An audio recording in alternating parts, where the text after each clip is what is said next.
and this is the Contenders Corner podcast on YouTube, and guys, this is AEW presenting you Blood and Guts, and yes guys, this is a review. So please like, subscribe if you're new to this channel, and support us on YouTube. And yes guys, get ready, because we are going to talk everything that is wrestling.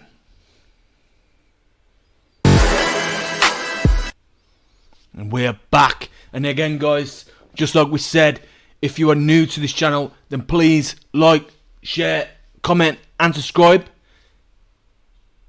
And get ready, because this is going to be one heavy review. And it all started with the summary of this show, guys, is the Pinnacle, MJF, Wardlow, FTR and Shawn Spears versus the Inner Circle, Chris Jericho, Sammy Guevara, Proud and Powerful, and Jack Hager in a Blood and Guts match. And yes guys, this is their AEW's own rendition of War Games that was in WCW and NXT. And again, we also saw Kenny Omega and Michael Nakazawa versus John Moxley and Eddie Kingston. We had Cody Rhodes versus QT Marshall. We also had SCU versus Jurassic Express versus Varsity Blondes versus the Acclaimed in a 4-way tag team eliminator match. And we also saw Dr. Britt Baker, the DMD, in action. And again, this is the Contenders Corner presenting you Blood and Guts review here on YouTube.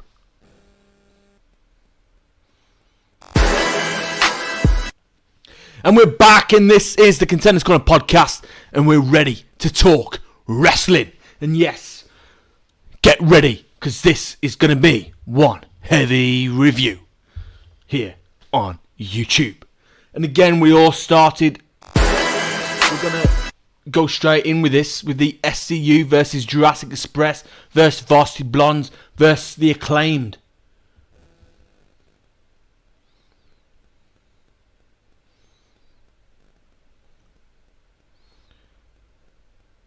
In a 4-way tag team eliminator match. And again,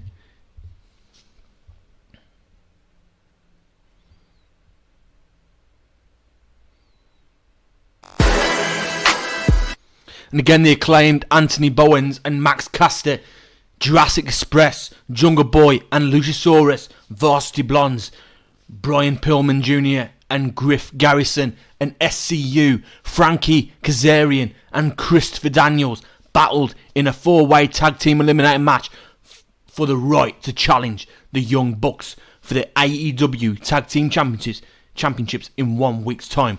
Lightning quick action, undoubtedly the result of time constraints, saw things break down fairly quickly, with each team hitting signature moves down to the stretch. Pillman, wearing his legendary father's tights in tribute, took the fight to Kazarian late and nearly scored an upset victory for his team. Daniels appeared and delivered the best moonsault ever through earning the win for SCU. And again, on the Contenders Corner, we're going to give this a 3 out of 5. It was SCU who defeated Varsity Blondes, the Acclaim and Jurassic Express to earn the title shot next week. And again, this was definitely hurt by time constraints, as there was no real rhythm, reason or flow to it. It was a bunch of super talented wrestlers hitting spot after spot before the inevitable victory by SCU. And again, the only thing that damaged this show really was the fact that it wasn't a pay-per-view. And again, all we had on this show were after again and again were commercial breaks. And to be honest guys, if they had made this a pay-per-view instead of a normal show, it would have been a lot more better, especially for the Pinnacle and the Inner Circle afterwards. And we're going to go into that, guys. We're going to go into that. And again, the main event was hurt majorly by the commercial breaks. And again, we're going to give that Jurassic Express, Varsity Blondes versus the Acclaimed versus SCU. We're going to give that a 3 out of 5. And then we go into Cody Rhodes versus QT Marshall.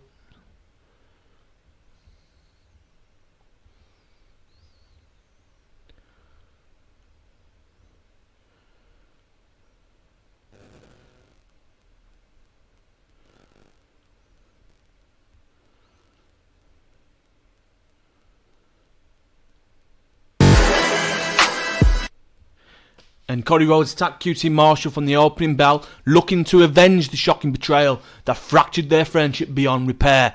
He pummeled his opponent, and Arn Anderson got in on the fun until referee Brees Reemsberg sent the enforcer packing. Marshall dominated the action through the commercial break, but Cody fought back after. He dropped QT with a DDT and looked for the Cody cutter, but Marshall countered and delivered his opponent's own Cross Rhodes finisher, and Rhodes kicked out. Marshall delivered a buckle bomb and tried for a tombstone pole driver. After a series of reversals, Rhodes delivered the move but could only keep his opponent down for 2. The physicality intensified until Rhodes offered to help his former friend to his feet when Marshall flipped him. The Bird, a pissed off American Nightmare, applied the figure 4 for the win. After the match, Anti-Agogo hit the ring and blasted Rhodes with a shot to the midsection. He proceeded to bury him underneath the Union Jack. Elsewhere, Alex Marvez interviewed Scorpio Sky and Ethan Page about their attack on Sting and Darby Allin a week ago. And again, it was Rhodes who defeated Marshall in a figure 4 leg lock. And again, we're going to give this a Contenders 4 rating. Match rating, guys. A 3.7 out of 5.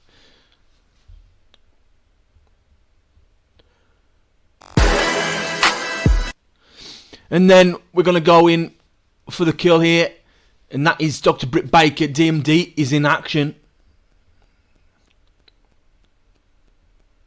I'm going to get that up, guys. And Dr. Britt Baker, DMD, made her way to the ring for a match with young Julia Hart, just moments after learning she will challenge Hikaru Shida for the AEW's Women's Championship at Double or Nothing. Baker dominated, whipping Hart out with the sling blade early and applying the lockjaw for the submission victory. And I'm going to give this a Contenders Corner match rating here, a 3.6 out of 5. And this was intended to get Baker on TV, put her over and hype her match with Shida at Double or Nothing. It worked, showcasing the growing arrogance of the Good Doctor in the process. And then we have Kenny Omega and Michael Nakazawa versus Jon Moxley and Eddie Kingston.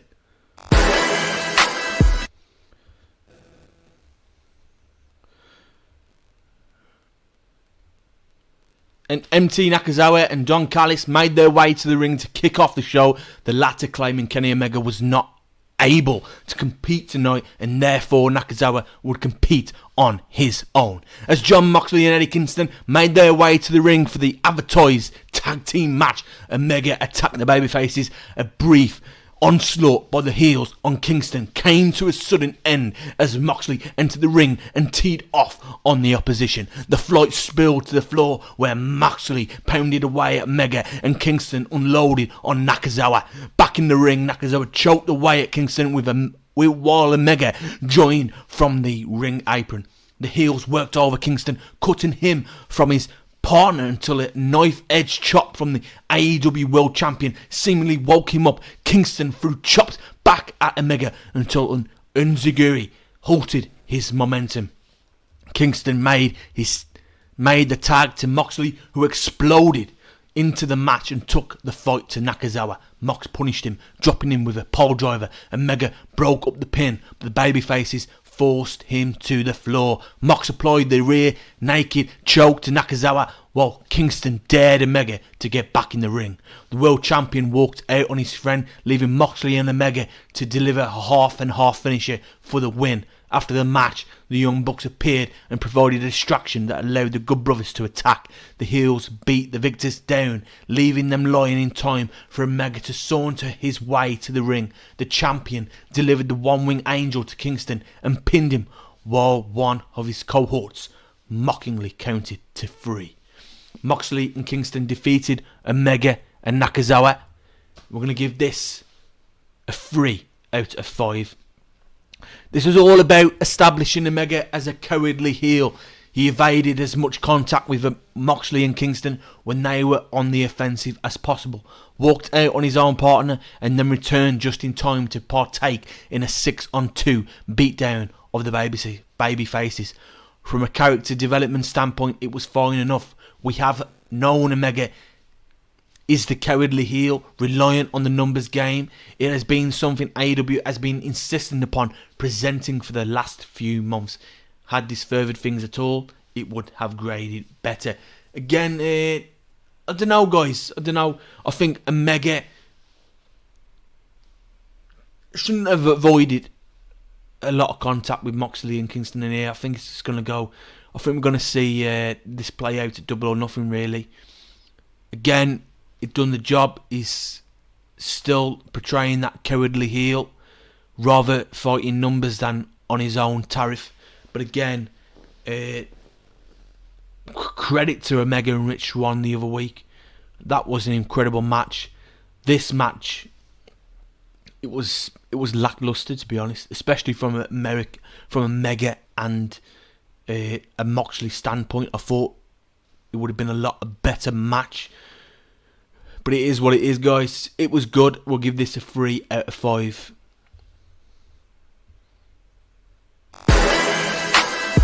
And then we have the Pinnacle, MJF, Wardlow, FTR and Shawn Spears versus the Inner Circle. Get that up now, mate.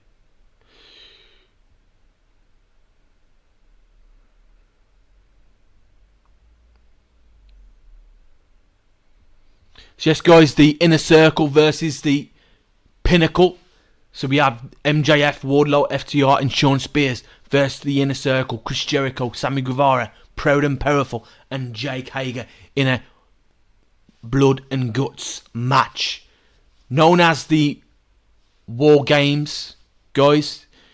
If you know WCW and NXT, they've just changed the name. It's just blood and guts, but it's the same type of match. War Games.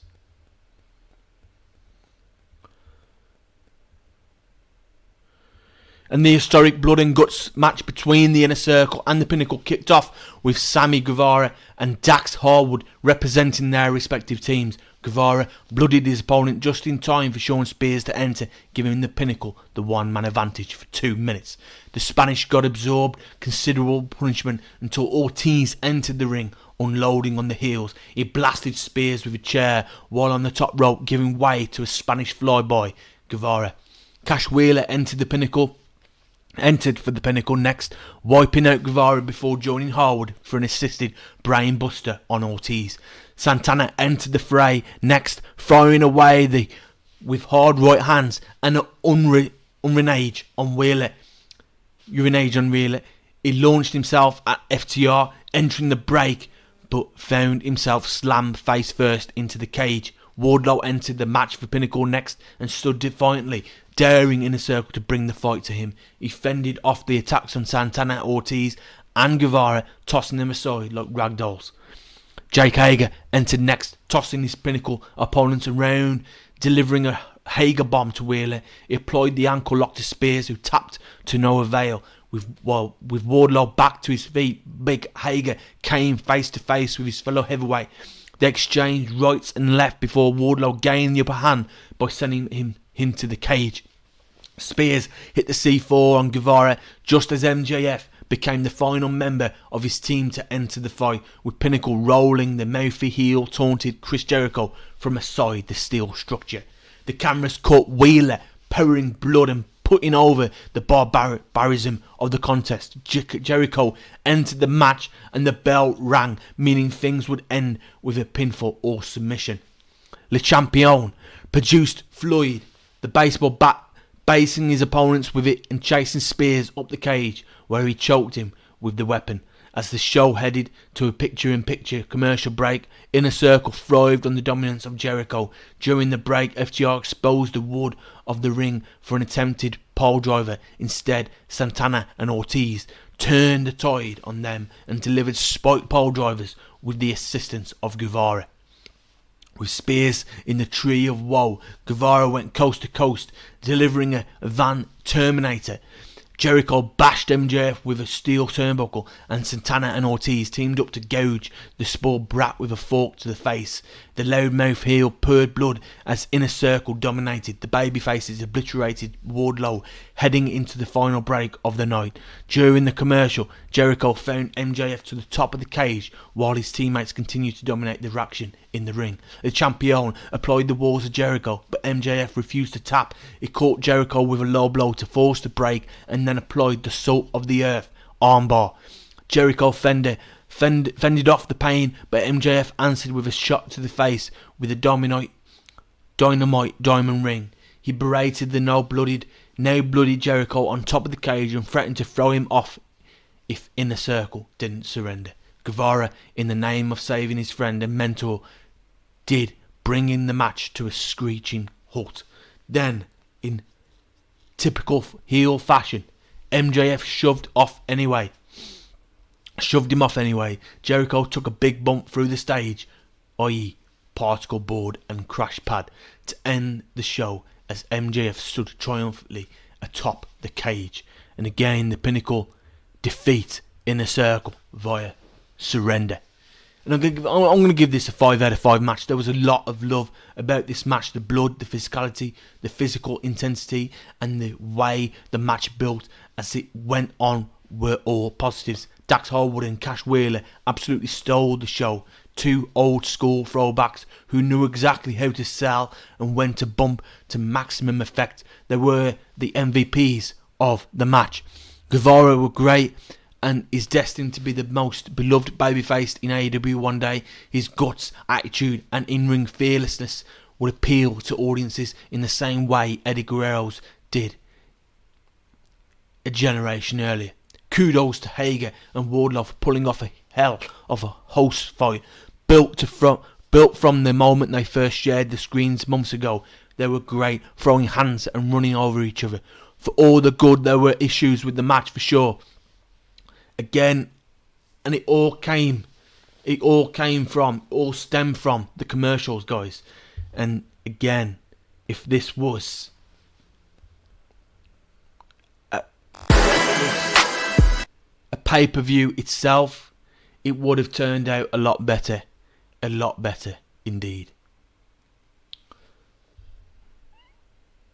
And I'm gonna give this it was okay. The show rating here, I'm gonna give this a 3.8 out of 5. It weren't the best, but again, it was mostly damaged by the commercials, really. If this was a pay-per-view, it would have come out a lot better than anticipated. Again, credit to the guys that pulled off that War Games type of match, Blood and Guts. Credit to AEW here. It was a fantastic match, 5 out of 5 for me. And again, a 3.8 out of 5 for the show rating. Fantastic show. And again, that's all from me, guys. And if you enjoy watching this show, then please subscribe. Click the notifications bell. And again, click like. It helps with the algorithms here on YouTube.